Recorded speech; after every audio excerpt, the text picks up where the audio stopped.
সেই একই গন্ধ। পচা, এই বিড়ির প্যাকেটটা তোকে কে দিয়েছে? একটা বিড়িখোর বুড়ি। বিড়িখোর বুড়ি? তার মানে আমার মা।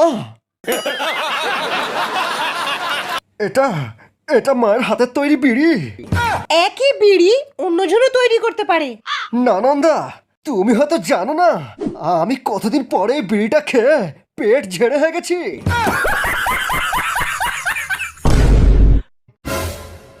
মা, মা, তুমি জানো যে আমি তোমার স্পেশাল বিড়ি ছাড়া কিছু খেতে পারি না মা। মা গো, আমাকে একবার একবার তোমার স্পেশাল বিড়িটা খেতে দাও মা। কতদিন আমার পায়খানা ক্লিয়ার হয়নি মা, একবার।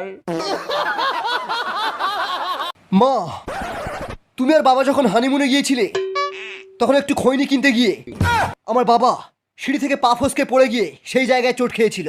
এই কথা তুমি জানলে কেমন করে?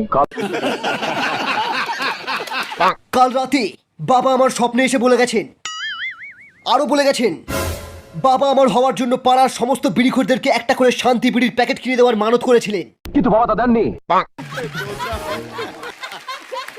এখন এই বিড়িখোরগুলো আমাদেরকে শ্রাপ দিয়েছে, বলেছে এই রাজমহলে সবার পায়খানা বন্ধ হয়ে যাবে, বুকে গ্যাস উঠে সবাই মারা যাবে। সারাদিনে কটা বিমল খাস? আরে বিমল খেলে মনে হবে পৃথিবীর সব নেশা ছেড়ে দিই। আরে আমি তো হাত দিয়ে যাওয়ার আগেই 10-15 প্যাকেট মেরে দিই। বাবা, আমার বাইকে তেল শেষ হয়ে গেছে। কাল তো 50 টাকা দিলাম। 50 টাকা? থু, শালা 50 টাকা তেল তো রাস্তার জামিতেই শেষ হয়ে যায়।